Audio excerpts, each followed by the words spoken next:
This is Deacon Joseph Swaden, This is Bishop Enoch. and this is Orthodox Apologetics Live, where we're going to have a couple of topics. We're back from break, and so we're going to talk about the title of this show is The Weak Boys of Chieti and Fun with Scholasticism. So we're going to begin, obviously, by talking about the Chieti document, which is kind of what I wanted to. One of the things that I think is a pretty important topic in general. So good evening, everybody who's watching. Um, and good evening, Vladika, Benedicite. All right, and so first off, I know what a lot of people are thinking. If they haven't heard of this before, what is the Chieti document? The Chieti document was a document that was issued in 2016.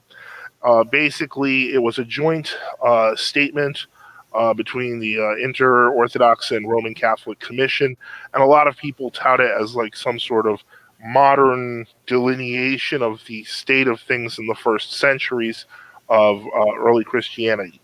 Um, I intend to demonstrate that that's false here with Vladika Enoch, but more importantly, that the idea, if a person is against ecumenism, if they're against the idea of false union between Orthodoxy and other churches, they cannot see this document in a positive light. It is simply impossible to do. And so I hope to explain that a little further. But Vladika, do you have any comments on this? No. I think a few of us have been talking about Chieti for maybe 1 or 2 years. I know what got me interested in it a few years ago was this, back in 2016, a paper written by a proto-presbyter Anastasios Gatsopoulos, who is in fact not a quote-unquote crazed old calendarist like us, but a member. He's a new calendar priest.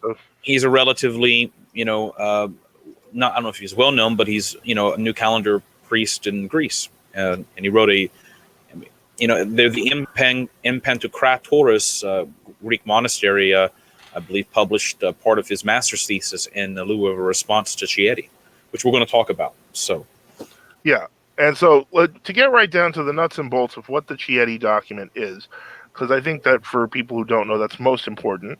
We say hello to everyone who is here. I'm going to put first, well, that's Father Anastasios' response, but I'm going to put the actual Chieti document as soon as I find it. Give me a moment. Hold on. There we go. All right. So you can find it off the Vatican website. Well, yeah, I found it off the Ecumenical Patriarchate website. So okay, yeah, that too. Still terrible, no matter which website you get it off of. But in any case, hold on. Now, are you posting these in the chat, or I'm posting these in the chat? Link to Chieti. So for those who don't know what it is, you'll all be able to understand it simply by reading it. Now, what about people? Now, can we also post this to the chat in the on the YouTube live stream?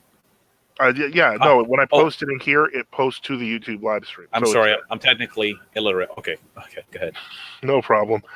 You're not illiterate, but anyway, the point is that so let's get right to the brass tacks of it. If you're looking at this document, okay, so we can skip number one because number one is just like blah blah blah humanist junk. Number two, they start talking about the church existing as many local churches, and the church was all in communion. Okay, great. That's very plain. That's great. Number three, synodalities, functional quality, random pointless quote from St. John Chrysostom because he was not an ecumenist. We're going to skip number 3. 4, the term primacy refers to the first primus protos, and then of course they say that it belongs to Jesus Christ first, but they don't get into that. Then in the 5th one, can I make one point real quick? Yeah, sure.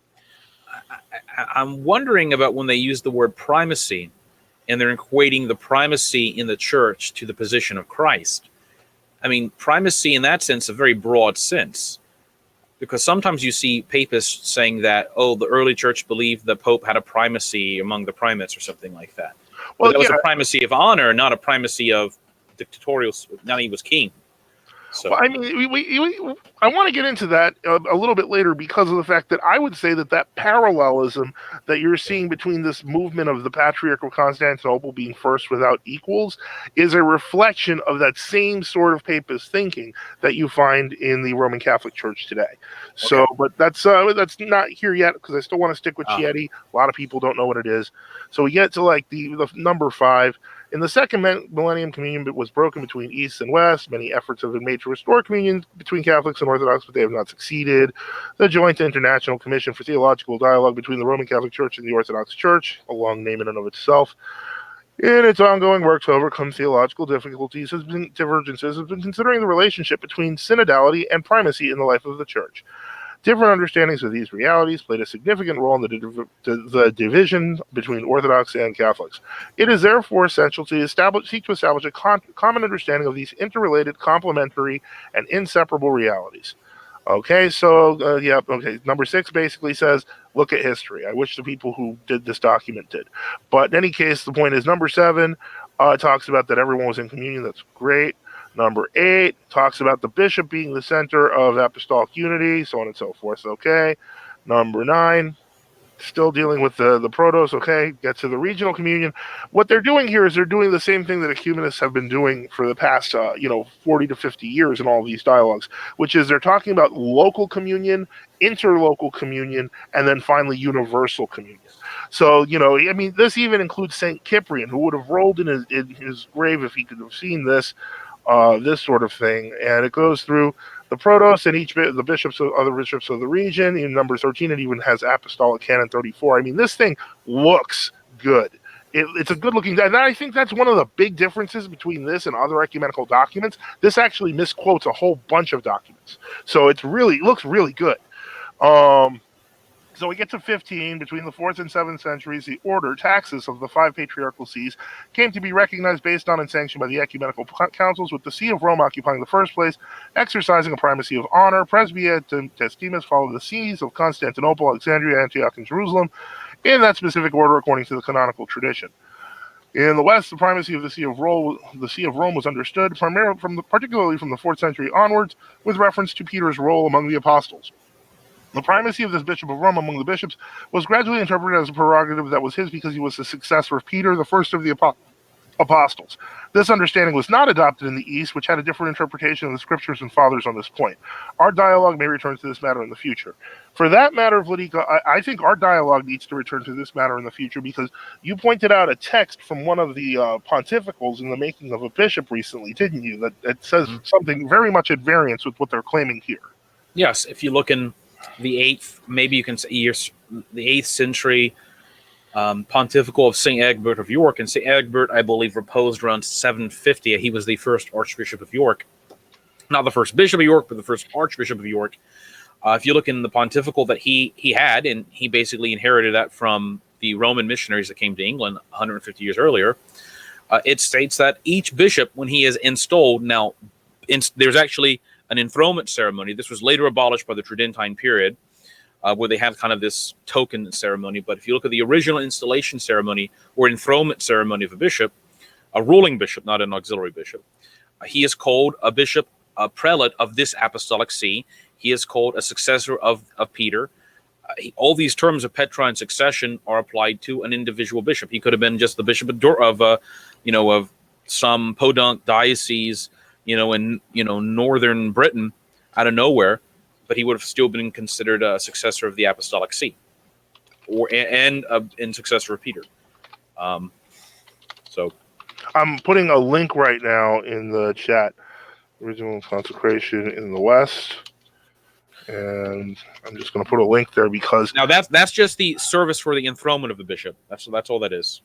Well, okay. It's important, but it's important to remember that this document, that Chieti is basically claiming that the West, by the 7th century, basically had begun to recognize that the only bishop that was a successor of St. Peter was the Bishop of Rome, and that the East never understood it this way. So this is where we get to this whole East is East, West is West paradigm that isn't real, but it's been used by ecumenists for the past 40 years. So that's part of the reason why this document is so important and why I'm including a link to it in the chat.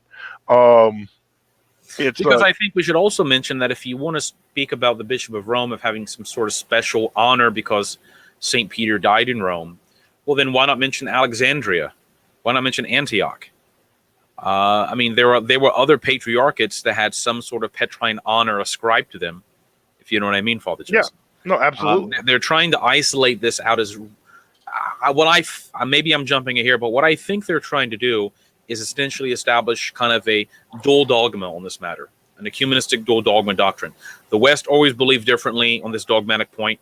The East always believed their own thing on this dogmatic point. Therefore, since everybody always believed different things, this is not a real dogmatic point, and it shouldn't divide anybody. If you see, I think that's where they're trying to go. That's Well, the and I think that, and this is the thing. I think that a lot of people who, they've kind of like, they've gotten their sniffing something wrong with ecumenism, so on and so forth, that this sort of language, this language of détente, allows them to feel like, oh yeah, well this is a much better solution. Well, I'm gonna blow that up, but first we have to really finish Chieti. So let us go back. So Sure. we go to like 17, talks about when a new patriarch is there. They read the diptychs, all that stuff. Then that's just everything's about the taxis, and so it's very, very clever wording. Like it just makes everything sound very like orthodox-ish. But the point is, If you throw enough Greek phrases in there, you can mystify them. oh yeah, exactly. And so you get to the 18th, number 18 talks about from the first ecumenical council. Major questions regarding faith and canonical order in the church were discussed and resolved. Though the Bishop of Rome wasn't actually present, in either case he was represented by his legates. Blah blah blah blah blah.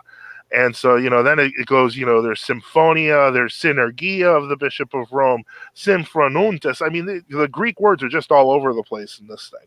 So the point is, it sounds like really good. And then you get to like 19, and it's like a number of appeals were made to the Bishop of Rome, also from the East. And it mentions Sardica, and it mentions, Trillo, and it talks about retrials, and it does mention even Constantinople could also take some of these. And then you get to number 20, and it talks about how the Church of East and West were united in preserving the apostolic faith, developing structures of synodality and separately linked with primacy, maintaining the apostolic succession, understanding of authority as a service of love. Though the unity of East and West was troubled at the time, the bishops of East and West were conscious of belonging to the one church. There's common heritage of theological principles, blah, blah, blah. We just have to look at primacy, synodality, and the interrelatedness between them and how it can be conceived today and in the future. Can we say that there are things in this document that are so kind of so obvious that who could disagree with it? Yeah, of course. Back in the year 600, I'm sure the bishops in Italy and France thought they were the same, knew they were the same church as the bishops in Greece and Asia Minor. All right, that's kind of we're not really disputing that. In fact, I don't even think 150 years ago, before ecumenism, any Russian Orthodox theologian would have disputed that either. He would not have said Saint Gregory is not an Orthodox saint or something like that. So why bring this up if it's not being disputed? They're trying to go ahead. No, please finish your thought. I think they're throwing in a bunch of truisms, if you know what I mean, to kind of lower your guard. There are things that are indisputable and things that they can like put in that make it sound much more orthodox, but really don't actually affect what their underlying thinking has always been. Now, my question though are there similar? Is this the first document ever like this, or are there documents like this going back? No. Well, no, it's funny that you should ask that, Vladika, because if I was to go to, one of the best pontificates for this is obviously that of John Paul II, the great ecumenist, the Slav Pope. And we can go to Ut Unum Sint in 1995. And in the section Progress and Dialogue, chapter 59, it says, it begins with this whole about the commission. This is the same commission, by the way, that made Chietti, just later people.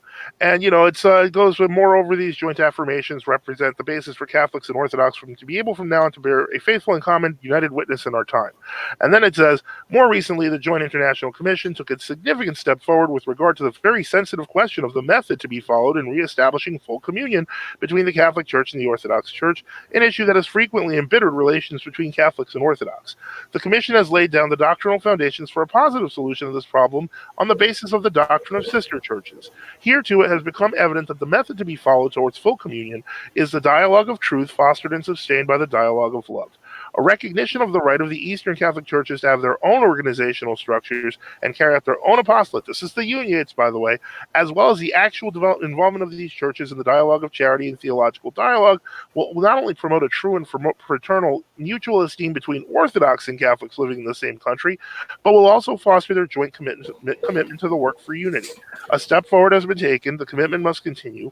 Already there are signs of a lessening of tensions, which is making the quest for unity more fruitful. And this is where it gets right to Chieti. Now, what document is that from? This is Unum Sint in 1995. So 61 starts. In view of all this, the Catholic Church desires nothing less than full communion from between East and West. She finds inspiration for this in the experience of the first millennium.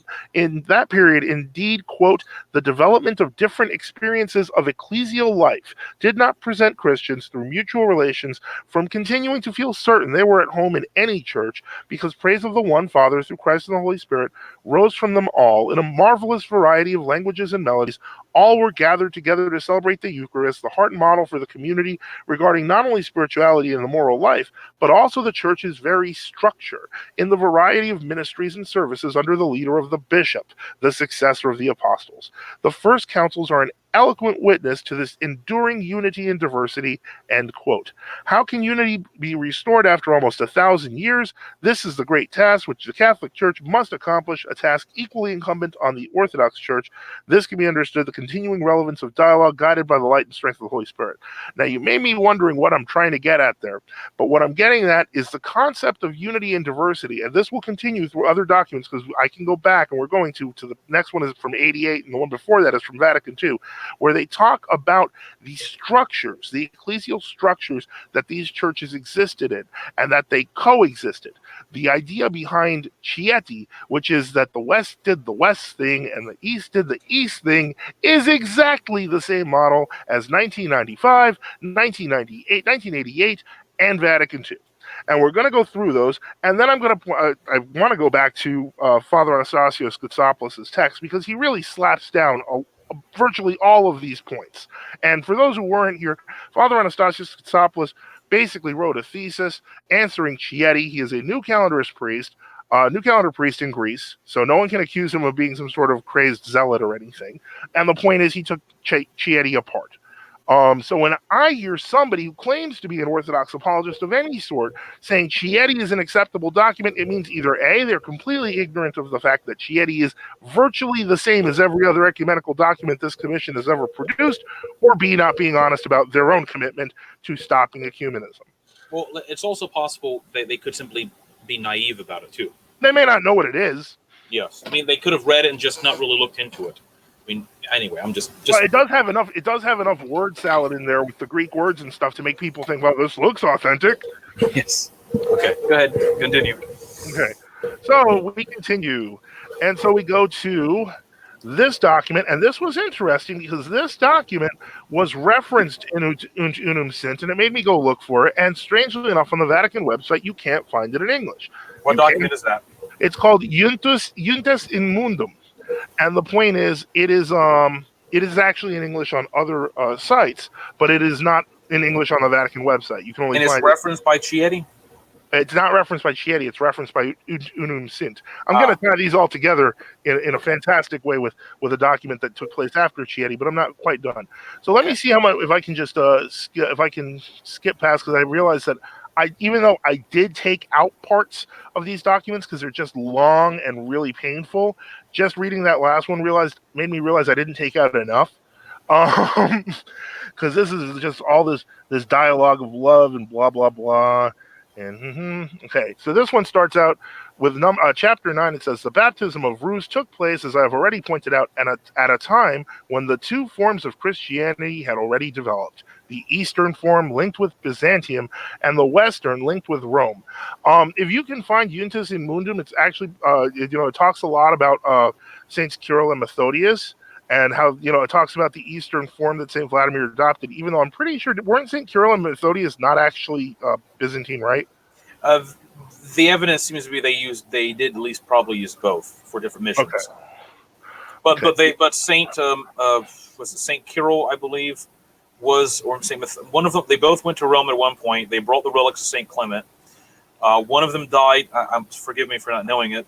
In Rome, and then one was consecrated a bishop by the then Pope in the 860 or so. Right. And then late 860s, Pope Adrian. And then he went back and he was given the title Archbishop of Moravia, he was technically supposed to be directly under the Pope, so he didn't have to answer to German bishops for political reasons, and there's all kinds of stuff involved into it. But that was similar, in fact, to how Pope Saint Gregory II or Saint Gregory III consecrated Saint Boniface to be Archbishop to the Germans, because he didn't want Saint Boniface to be interfered with by basically bishops in France and such. Anyway, but no, Saint.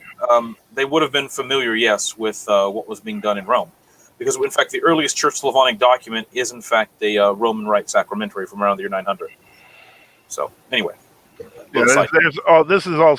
I see your comments. I'm putting some of them up because, yeah, this stuff is it's like trying to down. It's like trying to drink like a bottle of Robitussin. It's just it's sweet, fakely. It's syrupy. You don't want to. Anyway, well, Robitussin can make it get better. This is like adding Robitussin to Clorox. Okay, So, yeah, that's fair. This isn't Robitussin's not poisonous. Okay, so we go back to number 9, so we can skip the rest. The point is, you have that Eastern Western form thing. We'll go right to chapter 10, where it says the universal dimension and the particular dimension constitute two essential sources in the life of the church. You remember what I said? How they go from local to particular church to universal church? now, just so I'm clear, this is in. We're still looking at Chieti right now. No, this is Unitas in Mundum. Okay, I don't have a link to it, so I can't really read it. That's Hold on, let me get the Unitas and Mundum. I actually kind of copied them into a notepad so I wouldn't have to deal with them. But hold on, that one's in Spanish because they didn't have it in English on the Vatican website. Well, if we don't have an English copy, we can just put it into the show notes after the show. Okay, there's the English copy. That's Unitas and Mundum, and so the point is, again, as I've mentioned, Chieti it's part of its basic essay structure, the local church, the particular church, the universal church. And once again, we see this same structure in Unitas in Mundum. Euntes in Mundum. Euntes, yeah. I think it means go ye out into all the world. Right, exactly. That's exactly what it means. And so it says, the universal dimension and the particular dimension. Keep in mind, Romans use the word particular churches to indicate, local churches or local rites, as they call them. Two essential sources in the life of the church: communion and diversity, tradition and new times, the ancient Christian lands and new peoples coming to the faith. The church has succeeded in being one and at the same time differentiated.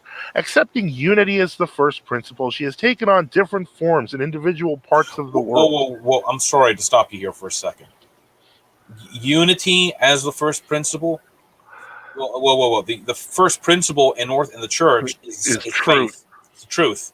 Yes, you cannot have unity at the cost of truth. Only true unity can only be there if there is the true faith. I'm sorry, that's a papist understanding right there, where as long as you're in union with the Pope of Rome, that's all that matters. Yep. Okay, this is true in a particular way for the Western Church and for the Eastern Church before their progressive estrangement from each other. With reference to that period, the Second Vatican Council observes, for many centuries, the churches of East and West went their own ways, through a brotherly communion of faith and sacramental life bound them together. If disagreements of belief and discipline rose among them, the Roman See acted by common consent as moderator. End quote. From the decree, there clearly emerges the characteristic disciplinary autonomy which the Eastern churches enjoy.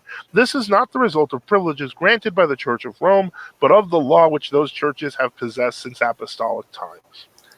So you can really see, just in those two documents alone, you can already see the foundations for what the Chieti document is. They may be couching it in more orthodox language and throwing in, occasional canons as window dressing, and even St. Cyprian for some reason.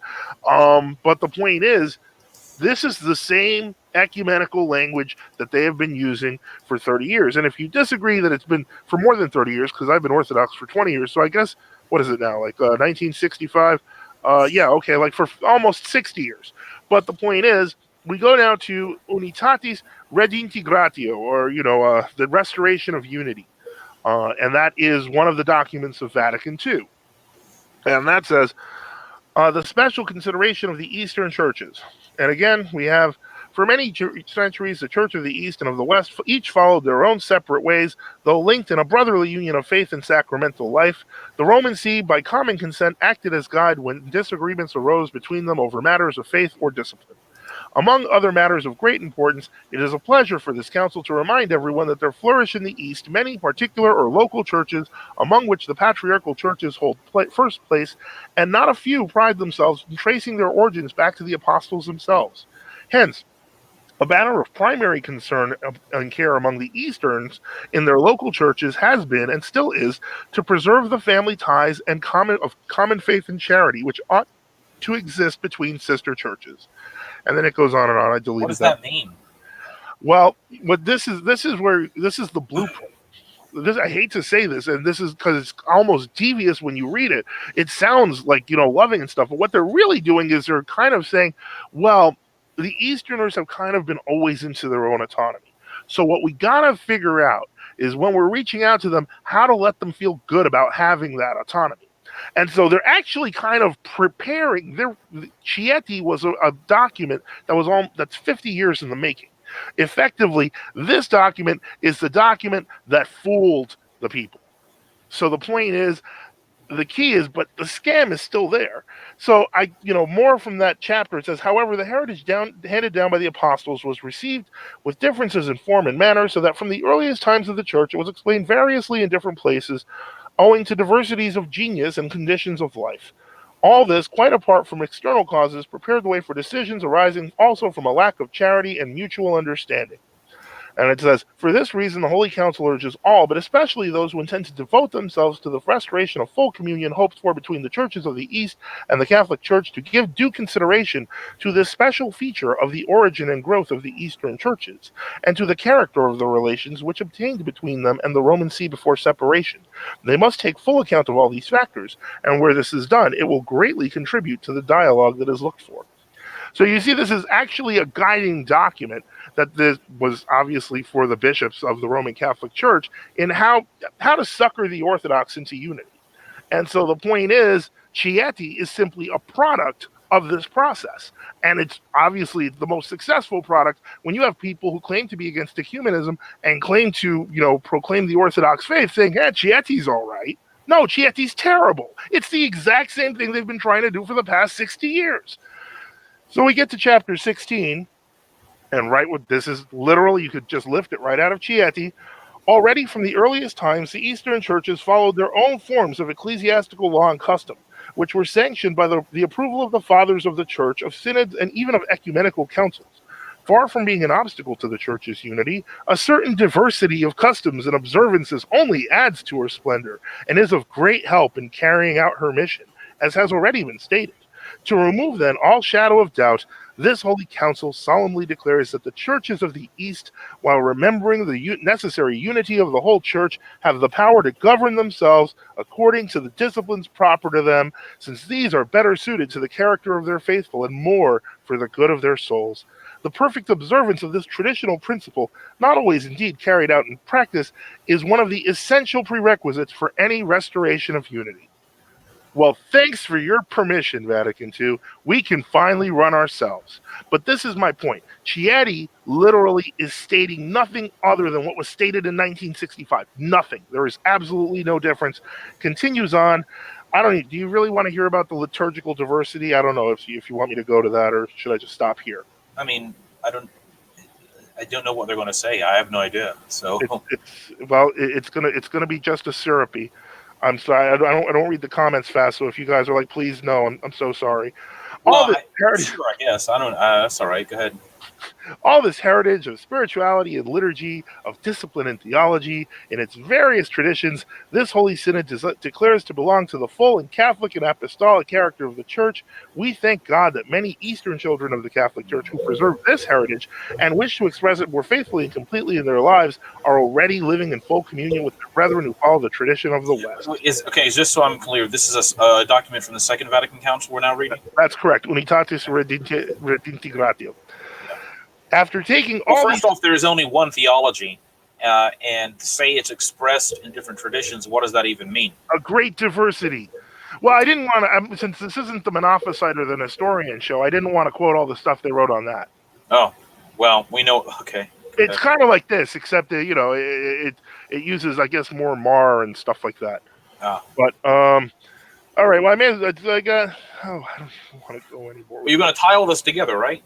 I mean, you kind of have, but I'm going to tie it together because, as you see, there have been a number of ecumenical documents. We haven't talked about Ravenna. We haven't talked about a number of the other ones. So, are these things actually tied together, or is Deacon Joseph a crazy conspiracy theorist, even though these things all sound pretty similar? Well, the answer to that question, boys and girls, is that if you go to the response of the North American Catholic, hold on, let me get it. With North American North American Catholic Theological Commission. consultation, yeah. And it's a response to the Joint International Commission for Theological Dialogue between the Roman Catholic Church and the Orthodox Church, a name that is way too long, document synodality and primacy during the first millennium towards a common understanding and service to the unity of the Church, 2016, or as we know, Chieti. It starts out by, I'm just going to skip the first paragraph and I'm just going to go right to the second one.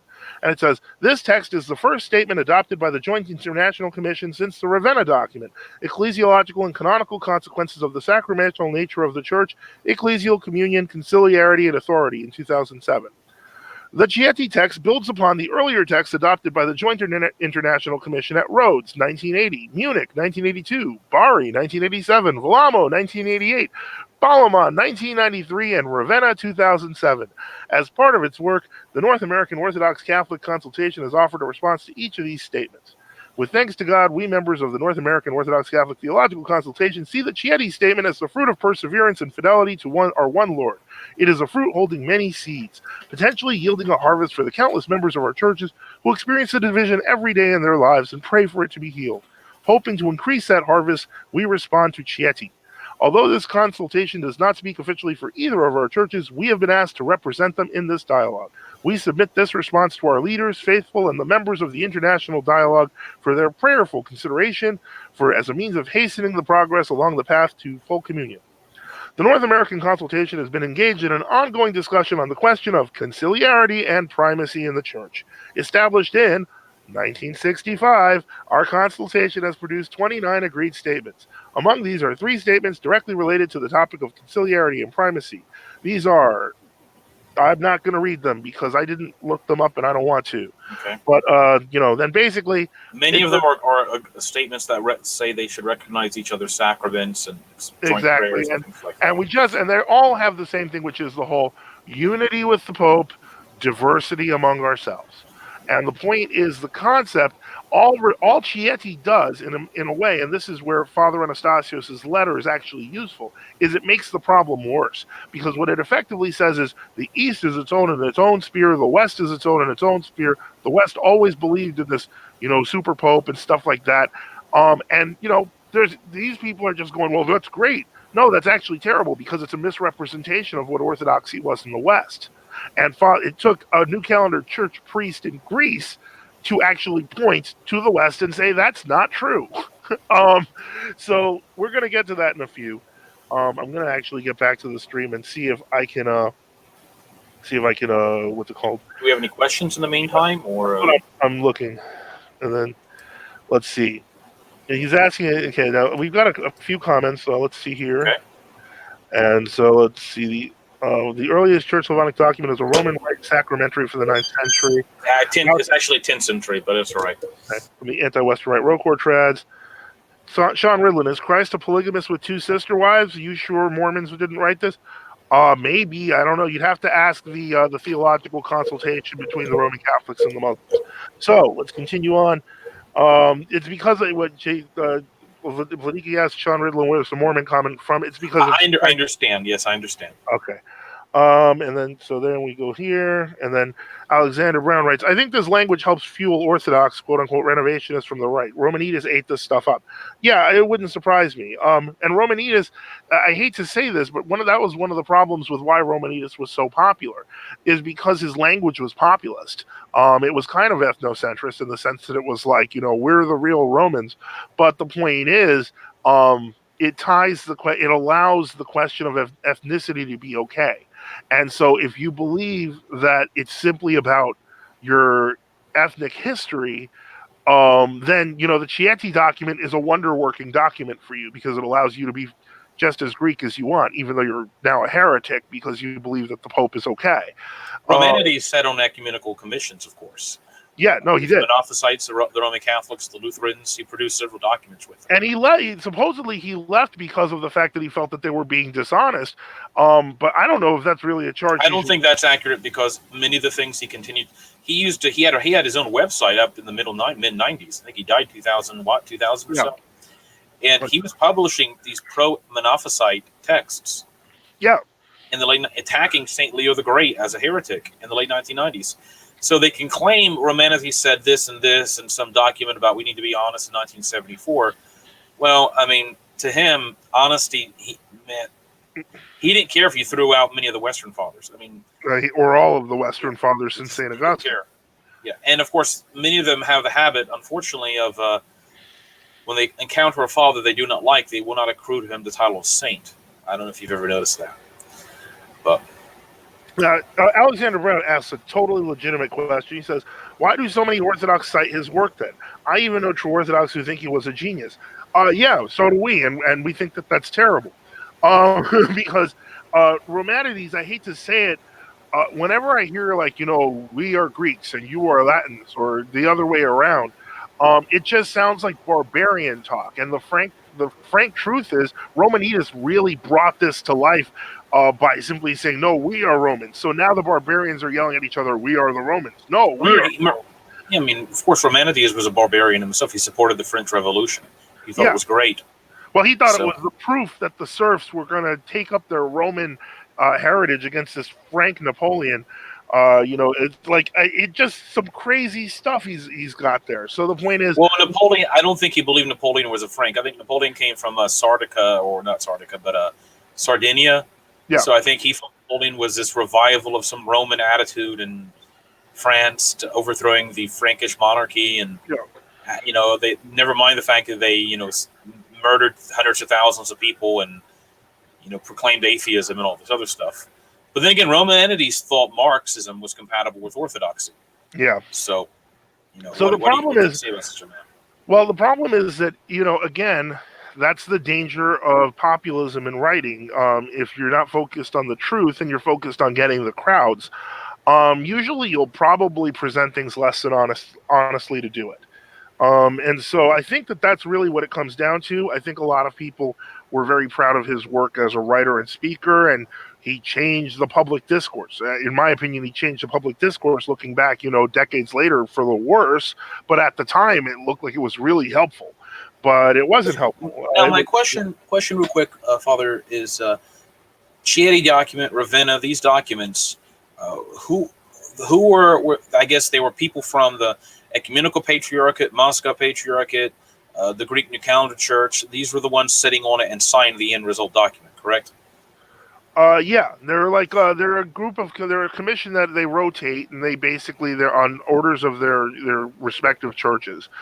And then basically, so this has the basically full endorsement of the highest leadership echelons of those respective patriarchates. Yes, and in the Fordham Boys, they basically pointed out that I guess the Patriarchate of Georgia had an issue with a paragraph of Chieti or 2 paragraphs or something, but overall they were with it too. So the point is that this document is bad. It's bad because, ironically though, Romanides probably would have liked it. Because it fits his whole worldview that the Franks and the Romans were 2 different people, but that they could learn to get along. But the point is that it's, of course, they'd have to buy into the spinal fluid and all the other fun stuff. But in any case, yeah, it's a bad document. And so it boils my blood if I hear somebody trying to claim to defend the Orthodox faith defending this document. I can understand ignorance, but I cannot understand endorsement.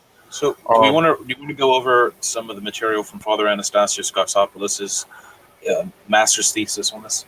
Absolutely, yeah, absolutely. Let's do that now. And as a matter of fact, I'll post it in the chat while you talk about it. Okay, great. So Father Anastasios Gaxopoulos, who is a New Calendar priest of the parish of St. Nicholas in the Diocese of Patra, he does include his, if you want to ask him questions via email, he probably has a lot of useful stuff to say. But basically, if you look at what this is he wrote a thesis, a master's thesis entitled "The Church of Rome and Its Bishop in the Minutes and Decisions of the Ecumenical Councils" in 2016, and it was ostensibly a response to the Chieti document, because ultimately he points out the various times in history where the popes of Rome have failed. That none of the popes of Rome, of course, were actually present at any of the ecumenical councils. Things like the things that we've talked about on this show and on our, on the War Zone many times, that the views of Saint Leo the Great weren't accepted, that the dogmatic epistles of Saint Leo, Saint Agatho, and Saint Adrian, to determine that they were true, were first vetted, and that the papal legates, accepted that they had to be investigated. I'd like to make one quick point. Sorry to interrupt you, but he also brings out something that many of us has brought out. If you look in part 3 of his thesis, which is just linked to, it says that none of the ecumenical councils was the reigning pope personally present. You mentioned that. It says in most cases, he was represented by a delegation of clergy. In addition, at none of the synods did his delegation preside. The Fifth Ecumenical Synod has particular significance to the question of the role of the Pope of Rome within the communion of the Church, since in addition to the question of the 3 chapters, it pronounced indirectly on this question by condemning Pope Vigilius after his unjustified refusal to meet in council with the other patriarchs.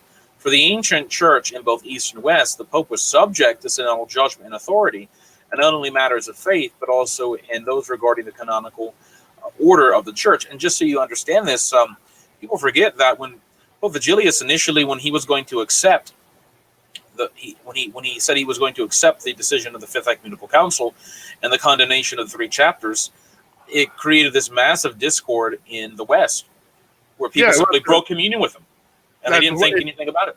That's what created the Patriarchate of Aquileia. And the point is, whole swaths of parts of the West broke communion with the Pope of Rome after that, while remaining in communion with the rest of the Church. So the idea in Chieti that in the West there was this papal model where everyone obeyed, and in the East there wasn't, isn't real either. It's all based on a historical lie. And so that is something that has to be stressed, because if you say the Chieti document is okay, you're effectively saying that history is as the Roman Catholics write it, and they're not telling the truth. Another point to bring up in connection with this is that even if you want to bring it up to late Carolingian history in the 850s, there was one in the 860s. There was a point in which the French bishops did not like the interference of Pope Adrian, I believe it was, in their local metropolitan sees. That they and the Emperor Charles the Bold wrote a letter to Pope Adrian II, saying that they would treat him in the same way that Vigilius was treated by the Fifth Ecumenical Council. That is, they would essentially excommunicate him. Yeah, and put him in jail, possibly. Yeah, and they had also exactly, put him in jail, like what the Emperor Justinian did with him. So people, they were more than willing to go down that route if they felt they had to, because of some. In the case of Adrian II, they weren't necessarily accusing him of heresy; they were simply accusing him of mass uncanonical actions by interfering in local metropolitan provinces. Western metropolitan, exactly, in France, in Francia, in these areas. And this was during the period in which Adrian II was not in communion with Constantinople, I think, under St. Photius. During that brief break between St. Photius in Rome.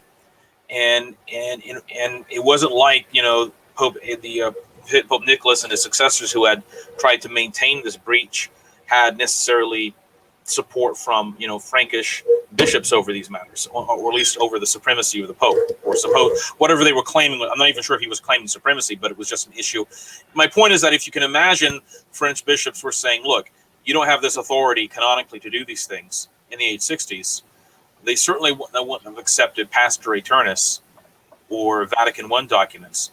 And you can even go a little bit further. Remember, there was a synod of Pantheon, I think in like A84, A85, which Hincmar of Reims talks about, maybe A82, in which John VIII wanted the primatial see of France and Germany, like the primate of those bishops, to go from originally from Reims. He wanted to transfer it to Sens or something like that. And all the bishops of Pantheon, all of them, except for maybe 2, simply said no. this is uncanonical. We don't recognize. They said that they recognize the rights and privileges of the pontiff of the Roman See in all matters in which he's in accordance with the canons and dogmas of the faith. All right, and we know what those are, and those are simply exactly. not those So of in the other words, Chieti document. in other words, they were simply saying their patriarch has those rights and privileges, but he cannot go against the canons and the tradition of the church. And to restate for those who missed it, that is a Western patriarch, not an Eastern patriarch. Yes. Now, Shamir asks your blessings. Deacons don't bless. If you want to throw a blessing out for everyone listening, that's fine. Okay, and did you know, Alexander asked, did you know the Joint Commission between Catholic and Orthodox produced a document about revisiting the Filioque?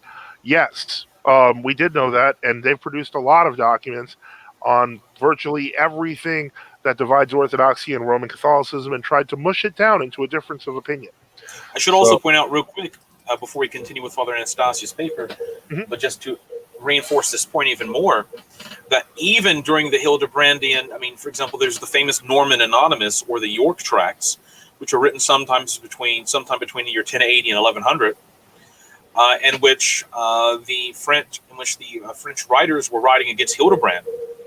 And they were saying, quote, "The church which is in Jerusalem is the mother of all the churches, for she was the first to receive from Christ the grace and knowledge of the faith and the sevenfold gifts of the Holy Ghost, the Comforter from heaven.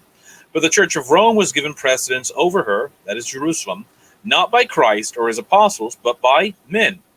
For as the Holy Fathers themselves bear witness, the Church of Rome was accorded this by virtue of secular power and the dignity of the city. Nevertheless, this was the work of men and not of God." Now, you can find that on page 786 in English historical documents on Google Books if you want to. But my point is, there's this continuous line from Western writers right up to the schism, and even that period in which it took for Hildebrandianism to conquer the West after the schism, in which they were asserting consistent limitations on the powers or the privileges and rights, and even where those privileges and rights derive from, of the man who was called Bishop of Rome. Well, this is an important, the Norman Anonymous is also important, and I want to stress this enough because many of our listeners deal with Roman Catholic apologists every day. And one thing that they will always argue about is who established the power of Rome being the first see. And again, in the 11th century, Western writers fully understood that this was something due to the fact that Rome was the head of the Roman Empire. It was not established by Christ in the 11th century. The introduction of that is with Hildebrand of Savannah. So the point is, even that whole concept, whenever you hear that, you have to know right off the bat, that's false. So you have to stop your interlocutor right there and say, no, we got to revisit that because you don't have that proof.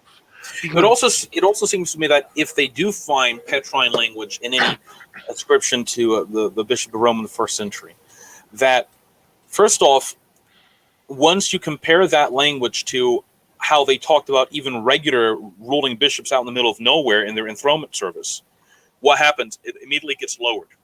What it means, you cannot read it anachronistically anymore, if you know what I mean. Yeah. Right. At that point, you're left. The most you can gather is you're left with something analogous to Saint Leo or Saint Gregory's kind of the three Petrine see understanding or something like that. But that's based upon what Saint Peter died in that city. He came to this city, as opposed to that being Christ himself or the apostles establishing that as some kind of canonical mechanism. Because I believe if you look at Sardica, and Sardica was certainly accepted by Rome, they're ascribing these privileges of, let's say, appeal. They're canonical privileges. They have to be granted by what, Father Joseph? By canons. Yeah. Okay. So you can claim they're divinely granted in the sense that the canons grant divine rights through themselves to all bishops, I guess, or to certain patriarchs, but they're not divinely granted in the sense that the Pope or the so-called Bishop of Rome or Antioch, whatever, transforms into this inalienable center of all unity. And that's not true for any patriarchal see, as far as I can read church history. Yeah. So now I'm looking for the text of the history of the Council of Florence. You would be surprised at what is available in the archive.org website, the Wayback Machine. And let me just see here if I can find it. Okay, I searched in the wrong thing. I searched at the website. I should have searched here. Um, and so let's see. Here we go. And that was right here, because the HTM one's actually a reprint. I'll just put the link here in the. You can find a 19th century Google Books version too. Yeah, but why use Google if you don't have to? Oh, okay. Internet Archive. Is this the book by Basil Popov? Ostromov, even Ostromov. Okay. And so the point is, I just included the link there so people can see that. And so let's get. I mean, I want to get back to, I guess we'll get back to Father Anastasios's document. Yes. Now notice what in section they talk about the 28th canon of Chalcedon. Mm-hmm. And Father Anastasius says, as regards the means of promulgation, the categorical opposition and the intents. This is in section D, part 2. Okay. He says the categorical opposition and the intense reaction of Leo the Great, Saint Leo the Great, in Rome not only did not invalidate this canon, nor did it even take away from its canonical weight, strength, or ecumenical character. This is self-evident in ecclesiastical order, since it was unthinkable to the ancient church that decisions of a synod, and especially that of an ecumenical synod, could be invalidated by a local church or a single person, not even the Pope. Now, one quick point here. If you read Father Vladimir Guittet's book, he deals with this. And one of the things he brings up was that St. Leo's opposition to Canon 28 was not based upon his, I guess, belief in his supreme immediate jurisdiction. It was based upon he believed that it upset the traditional order established by Nicaea. All right? If you know my point, Father Joseph. Yeah, no, I mean, everybody knows this. His view was that, well, this looks like it contradicts Nicaea, so I can't agree with it. Right, and what he wrote to the patriarchs of Antioch and Alexandria were letters that indicated that he saw, because St. Peter did preach in Alexandria and left the disciple St. Mark there, and he did form the church in Antioch as well. So in the next session, Father Anastasius says, the Roman understanding which Pope Leo the Great firmly supported concerning the Petrine and apostolic character of the churches of Rome, Alexandria, Antioch, and the supposed conferral of an exceptional dignity, though still a dignity upon these sees, never obtained any canonical foundation, that is, in the ecumenical councils as a whole, nor did it exercise any effect upon the life of the ancient church. Even in Rome, these ideas were never fully put into practice and were quickly abandoned. And why were they abandoned? Well, because eventually, Rome's starting to call Constantinople second after itself. So, I mean, it's starting to call it the ecumenical patriarchate. Okay, but I don't know if you want to continue, Father. Well, again, let's go back to this document. And so we look here. Okay, this is Chieti. I don't want to look at this anymore. It hurts my eyes. Let's see. So we go back to we go to section E, and this is my favorite part, because it says the Bishop of Rome in East and West, quote, the principle of unity and diversity. I mean, he really slams everything in the Chieti document, but this is great. In the official theological dialogue of the Orthodox Church in Rome, it has been suggested that the quote-unquote principle of unity and diversity can provide a means of overcoming the impasse which the papal dogmas have created. This suggestion, according to its proponents, is based on the decision of the Synod in Constantinople of 879-880. But as it is currently formulated, it in essence merely carries out the program of the decree concerning ecumenism from the Second Vatican Council and seeks the unity of the churches in spite of differences of dogma. In other words, the Western Christians will accept their dogma concerning St. Peter and the dogmas of papal primacy and infallibility as they have been formulated by the First and Second Vatican Councils, without, however, demanding their imposition upon the Eastern Church, so that the Orthodox are not required to accept them as long as they do not characterize them as a heretical falling away from the ancient faith and practice of the Church. This so was go ahead. Go ahead. No, go ahead. Continue. So this was Cardinal Joseph Ratzinger. Later, Pope Benedict XVI came to formulate this proposal. According to this view, the ancient church governed itself this way. The West accepted the papal primacy of authority without imposing it on the East, and the East tolerated this difference of Western practice without condemning it as an ecclesiastical aberration. East and West believed differently, but in spite of this, we remained in full ecclesiastical communion. Put another way, quote, legitimate diversity is in no way opposed to the Church's unity, but rather enhances her splendor and contributes greatly to the fulfillment of her mission. I believe that's a quote from the Vatican document, and yes, I'll double check that.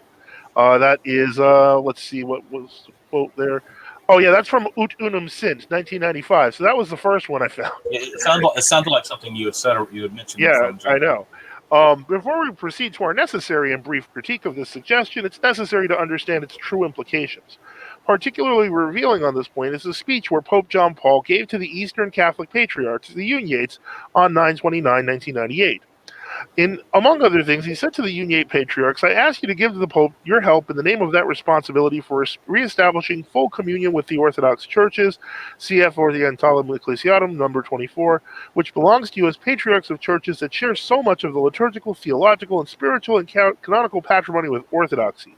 In this same spirit and for the same reason, I would like your churches to be fully associated with the ecumenical dialogues of charity and doctrine at both the local and universal levels. And the Pope continues, the particular role of the Eastern Catholic Churches, here he means the Uniates, corresponds to the one left unfulfilled by the lack of full communion with the Orthodox churches. Both the Second Vatican Council's decree Orientalum Ecclesiarum and the Apostolic Constitution Sacri Canones, which accompanied the publication of the Code of the Canons of the Eastern Churches, have pointed out how the present situation and the rules governing it look towards the full communion we desire between Catholic and Orthodox churches. Your collaboration with the Pope and with one another will show the Orthodox churches that the tradition of synergy between Rome and the Patriarchs has been maintained, although limited and wounded, and perhaps also strengthened for the good of the church, one church of God present throughout the world. End quote.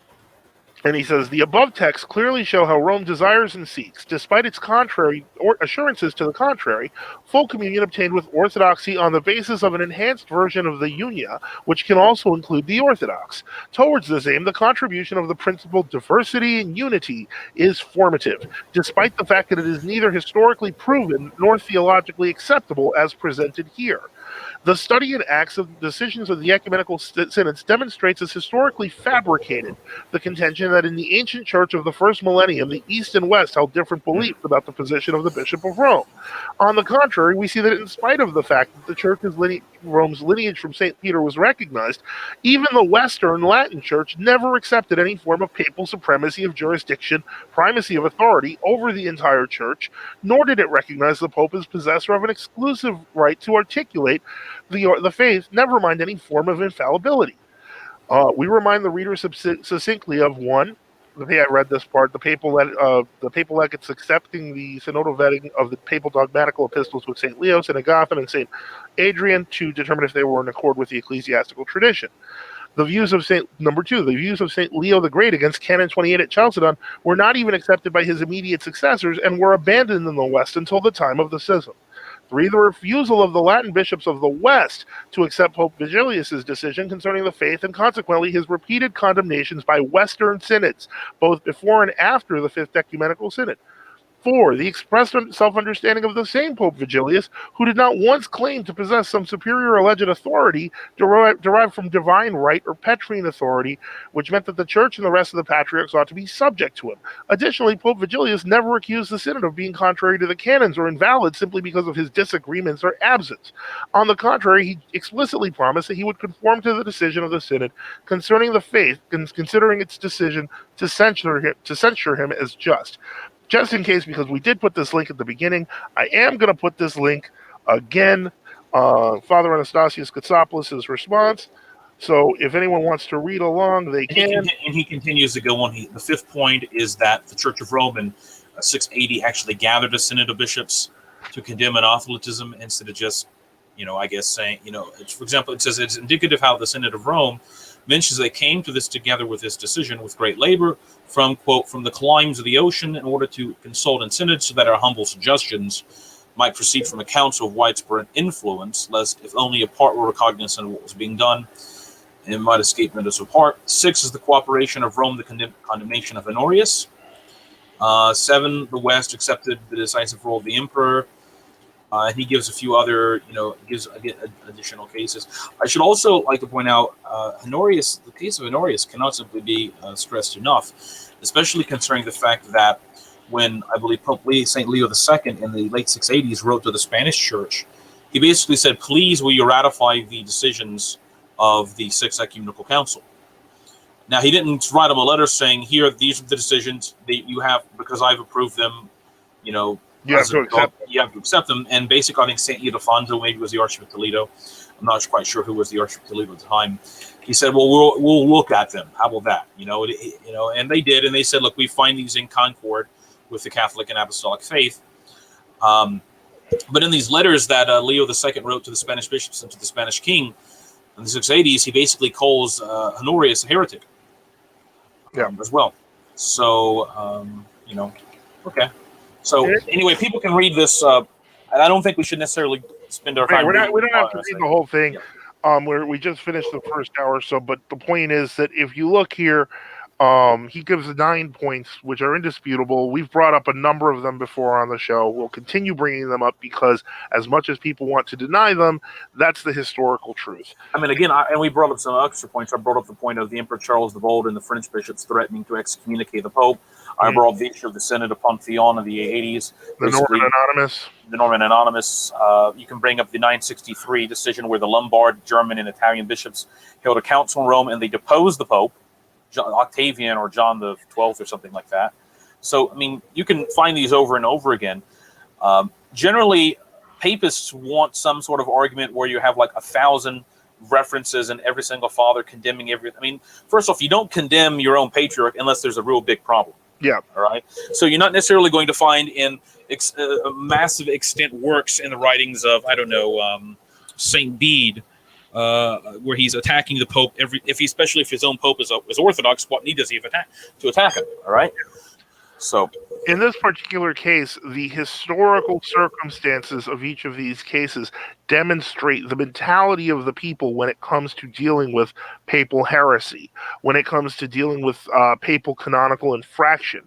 And the point is, these things were already answered in the tradition of the church. So this is why when we get into the questions of the trad Catholics, like with Bellarmine and stuff, in terms of what are the proper rules if a pope is a heretic, you depose. We already knew this. This was already known in the West before Hildebrand. And it wasn't until Hildebrand that the entire system of Roman Catholicism was completely and totally altered. I mean, I think we should also point out that if you look at the Liber Pontificalis, the medieval one, which I guess goes back to 800 or 820, there's one from the 800s, and it has a reference, an entry for what happened during the time that Pope Pelagius I, I believe, was elected Pope. And remember, Pelagius the First, this is again not Pelagius the heresiarch, but this is Pelagius the Pope. He had been the archdeacon, I believe, of Vigilius when they were in Constantinople. And Pelagius was the one that eventually convinced Vigilius, look, this is proper to condemn the 3 chapters and we have to accept this council. All right? So when they go back to Rome, Vigilius dies and Pelagius is elected to be Pope. All right? And they could only find 2 people who were willing to consecrate him. They found like one bishop like from 150 miles. They were like bishops from places outside of Rome. And that's a story in and of itself. But anyway, they consecrated him a bishop. And there was an archpriest there who was helping hold the gospel book, which doesn't necessarily mean you're a consecrator, by the way. It just means, you're helping hold the gospel book because they were like 80 pounds. They were these giant gold-covered gospel books. Anyway, I bring that up because, Presbyterians try to bring up this archpresbyter helping hold the gospel book for the consecration of Pelagius I, this Presbyterian argument. And it's really stupid. I'm still mad that I can't consecrate Chrism. Well, don't worry. That's condemned by Spanish councils, by the way. I'm fine. I know. Okay. So somebody tried that in the 300s, and they got condemned for it. They got caught. So, exactly. So what happens is that after he's made Pope, many of the clergy, in fact, I think the Liber Pontificalis entry says that the monasteries and churches in Rome as a whole would not commemorate Pelagius I. In fact, they would not commemorate him because they believed he had secretly killed Pope Vigilius. Wow. So what happens, I believe, is after the emperor, who had been Justinian, I believe, is made aware. So technically, he had also gotten consecrated before the imperial mandate was given. Because technically, the mandate was supposed to certify the election and all this other stuff. Okay. I hate to say, but I kind of feel bad for Pope Vigilius. Yeah, I don't think he's considered a saint, by the way, but he did die accepting everything the church taught. So possibly murdered. Yes. Well, I don't think he was murdered. I think he was an old man and he was harried by all the situation and he just gave out. He had a heart attack. So what happens with Pope Pelagius I is he has to have this big ceremony in Rome to get all the people to just acknowledge him to even commemorate him at Mass. for the priest to mention his name in the canon. Because I think they felt maybe he was a heretic because this whole question of the 3 chapters. The other was, did he murder the previous pope? And so I think there was a Byzantine official. It may have been Belisarius or not Nero, Nereus. There was some Byzantine general. I'm not quite sure on the history of the general. So anyway, publicly, he had to publicly affirm before the government officials and all the representatives of the clergy and everybody that he didn't do any of these things. He was not guilty, and he had to, go through all this procedure, and he had to explain himself. And after that, everybody's like, okay, well, we'll commemorate you now. Now, I should note that the reaction of the Roman clergy, laity, and monastics in the late 550s, I guess it would have been, went beyond even the strictures that were designated in Byzantium as encapsulated by the Canon 15 of the First Second Synod of St. Photius in 861. Because technically, if they had been following something that strict, they would have been like, well, let's hold we have to have council, because technically that gives only the heresy exemption. All right. Right. Yeah, because they still have to follow because of Canon 14. Yeah, so yes, but technically at Rome at that point, they had gone to the point where they were regarding you, if you had murdered somebody, that you didn't have to commemorate a bishop who was like a murderer or something like that. Now, to be all honesty, I don't know how the fathers at 861 would have reacted if someone had come to them and said, yeah, we know the Archbishop so-and-so murdered his successor in daylight, and now he's just walking around as the consecrated bishop. They might have had some sympathy for those people. I think they would. Well, I think they would have, because if you look at Canon 14, basically it's like you can't break communion without just cause. They probably would have called for a trial. Yes, but anyway, the point, going through all that, the point to make is that just the regular, not even bishops, you're talking about the clergy, laity, and monastics of Rome, were simply saying we're not going to commemorate the Pope until he satisfies our conditions. Okay? So, I mean, to me, it doesn't seem like they had the idea as represented in Pastor Aeternus, Vatican I, the Golden Bull of Boniface VIII, all these other people. All right? They didn't have that concept. Hildebrand's Dictatus Papae. Yes, exactly. So it seemed like their idea was that they're dealing with their bishop, who happens to be, even if he's Pope of Rome, he's patriarch, he's still their bishop, and they expect these things to be fulfilled. So anyway, there are multiple examples if you start to go into them. I mean, you can find out, there's the question about, did St. Hilary of Poitiers anathematize Pope St. Liberius? I know there are some people who say that may be an interpolation by some later writer in the 400s and goal into the manuscript, because they didn't like his Pope Liberius. Let's remember this. He was never technically, you find him on a few calendars in the West, I believe, but he was never really put on calendars in the West. In fact, if you look at Liber Pontificalis entries for him for the medieval period, they're very negative. Now, on the other hand, in the East, thanks to St. Athanasius, Liberius was put on the calendar. Now, Liberius, isn't he the one that he fell to they made him sacrifice?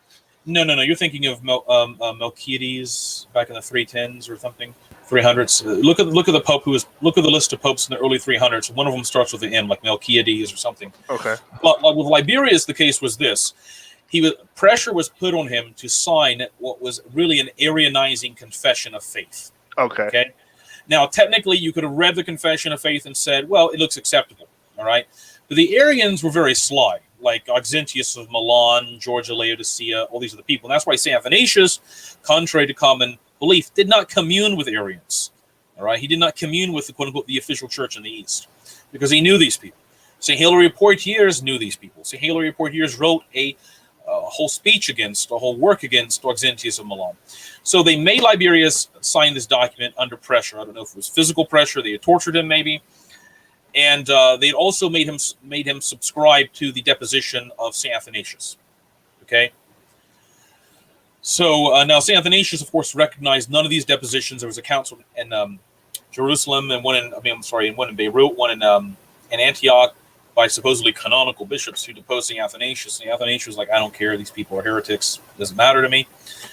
But eventually, Liberius signs one of these subscribes to one of these depositions, and it creates this massive negative backlash against Liberius. Okay, supposedly, St. Hilary of Poitiers from some manuscripts says that Saint Hilary says something like, I say anathema to Liberius and to his allies. Again, I say anathema, and a third time I say anathema.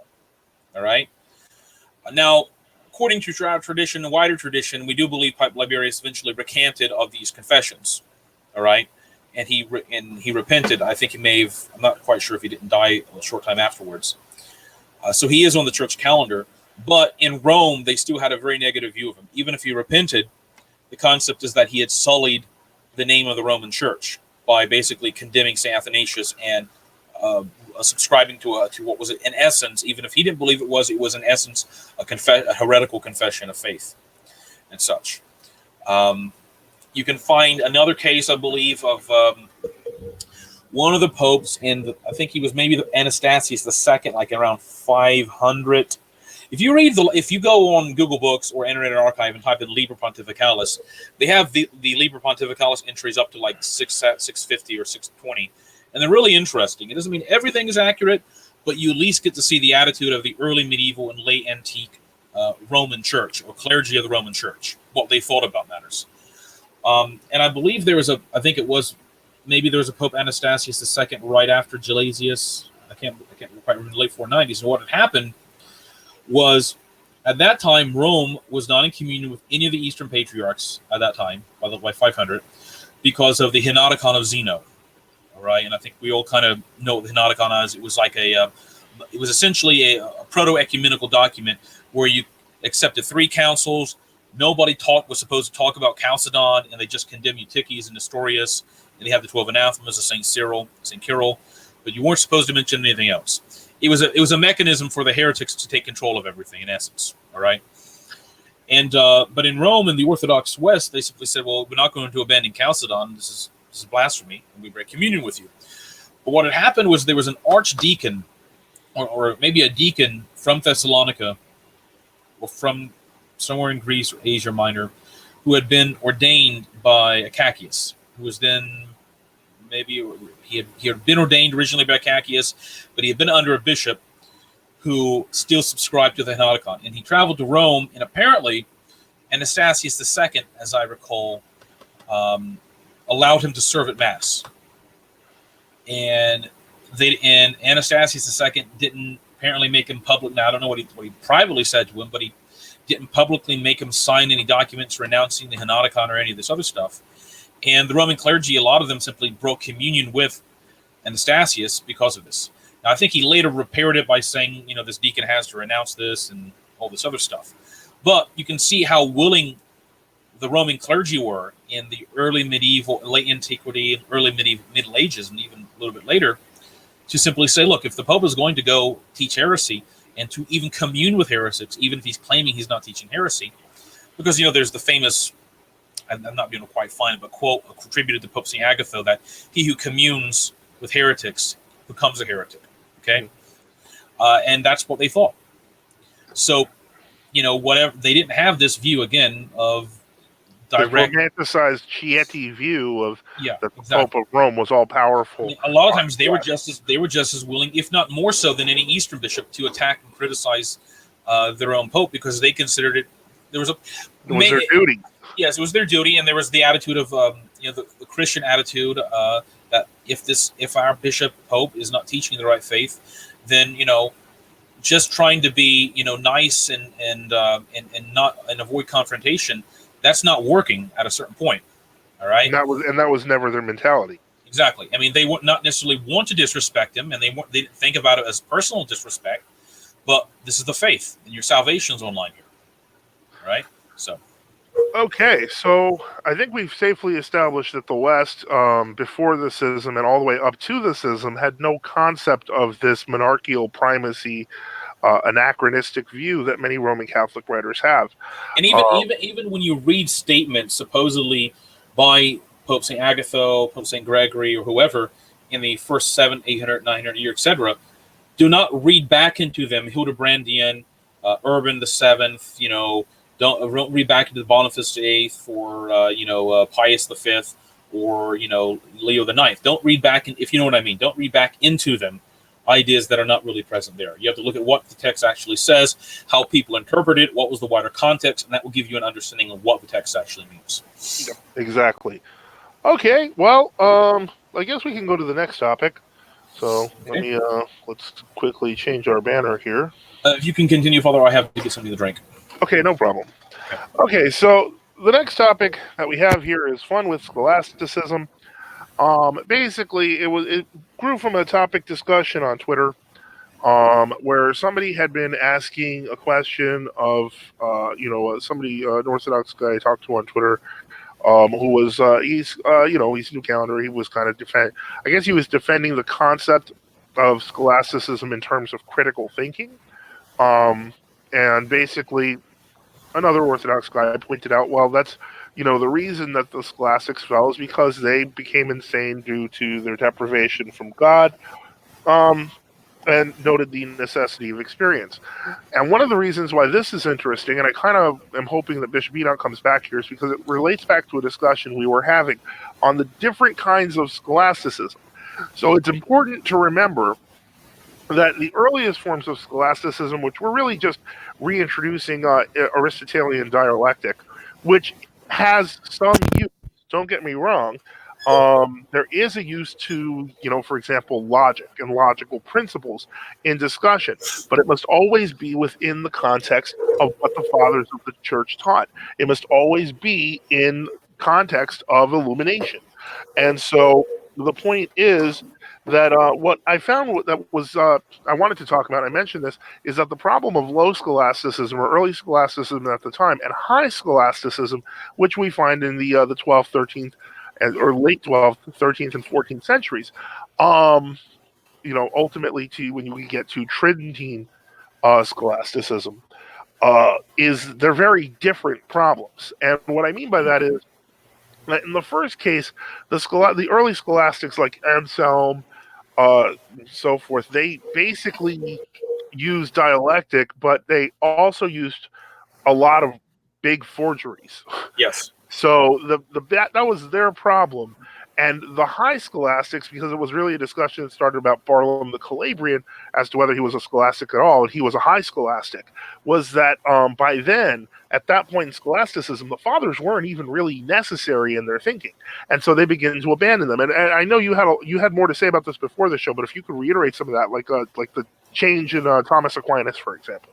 Well, I think a lot of people out there already know and have known for some time that if you read some of Aquinas' works, you find that he appeals a number of times to I can't pronounce his name. Maimonides, the Rab or whatever. The Rabbi. And he appeals also, I think, to Avicenna, who was an Islamic philosopher, and often puts them in juxtaposition or in opposition to, Saint Gregory or Saint John Chrysostom or Saint John of Damascus on several points. Now, what he's doing, and it seems to me, is he's trying to make an argument on their own merits, trying to say, well, these pagans, Jews, Muslims, they made better arguments than the fathers, and they knew better than the fathers on these points here. Therefore, we should simply disregard the opinions of the fathers to embrace the opinion. Now, the problem here, and now disagree with me if you or agree, whatever, if you're appealing to Maimonides and to Avicenna, these aren't, some Greek philosopher. I mean, that's bad enough in the year 400 BC, before the time of Christ, who didn't have much knowledge of any about it. These are people 1,200 years after the birth of our Lord. Maimonides was, in Spain, I believe, not just surrounded by Islam, but he had full access if he wanted to, and he knew it. Maimonides wrote things against Christianity, by the way. He's appealing to these people as authorities. I think it's because I'm not sure how to express it here, but I think what he's trying to say is that I can make arguments and reasons independent of the patristic tradition that can correct deficiencies in the patristic tradition. All right. The problem is he's assuming these are deficiencies in the patristic tradition, that Maimonides or some other pagan philosopher or even a writer 30 years previous to him somehow has more to say or something more important or more to say than the fathers of the church. which is not an Orthodox understanding. I don't even necessarily, I agree with you, I don't even think it would have been something, again, I might be mistaken, or I haven't read all of Anselm, and he could have some weird stuff in there. I'm sure he has. No, he did. He did. He uses the dialectic, but at the very least, occasionally he tries to support it with what he says are the fathers are usually. I think it may be a system where they've already made up their mind, and they're using the fathers to support up what they've already believed, but they know they have to use the fathers, and they can't just start making arguments about, well, Anselm says this. Right. So, but they had to resort to forgery at that point. Exactly. Either they're forging texts, like many of the canonists of the Hildebrandian period, or they're distorting them. They know they have to do that. Okay, but when you're starting to get to the 1250s with Aquinas, and then you're getting into the 1300s. I mean, first off, Aquinas, most of his his book against the Greeks is based upon forged texts from both the Latin and Greek fathers that either no one can find those references, or they're just plain forgeries and lies. And then you fast forward 100 years to Barlaam, and I think that's kind of the beginning of the Italian Renaissance in the late 1300s, I think. And Barlaam came from Calabria, which is Italy, which has been affected by this supposed Renaissance and Greek knowledge. Barlaam originally did write some things against papism, and he did become Orthodox, but there were people who were criticizing how he did this. All right. So he was considered almost like the darling figure among people in Constantinople and other places. He's writing against the papists, and he's converting people. And St. Gregory I think didn't oppose the fact that people were converting, but it was how he was doing it, because I think St. Gregory saw that this is going to end badly with the way Barlaam continues to do things. And eventually Barlaam comes to the decision that he knows better than the fathers. Now, he doesn't quite say it like that, if you know what I mean. But he comes very close. But he comes to these conclusions of saying that, these holy monks on Mount Athos, I know better than them because I have secular knowledge. I've read all these Greek academics and philosophers. If only they knew what I knew, they won't come to these decisions. All right? So, again, that's kind of the last end of scholasticism. As it gets, then we get it right. Then we get into the pre-Tridentine and Tridentine scholasticism. Remember, I think Barlaam also would have been considered a nominalist. I think there were not all the scholastics were Aristotelian. I think some of them were kind of nominalists. They didn't believe in universals.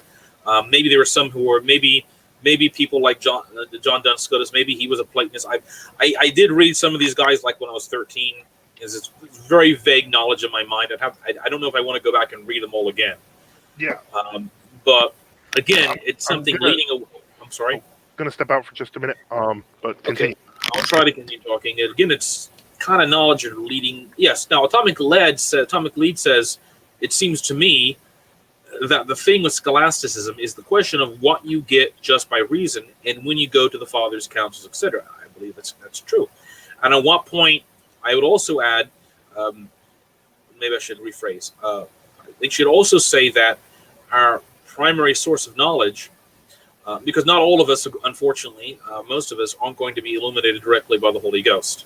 Our ability to purify the eye of our soul is limited. Now, we could get better at that, hopefully, as we progress in this life.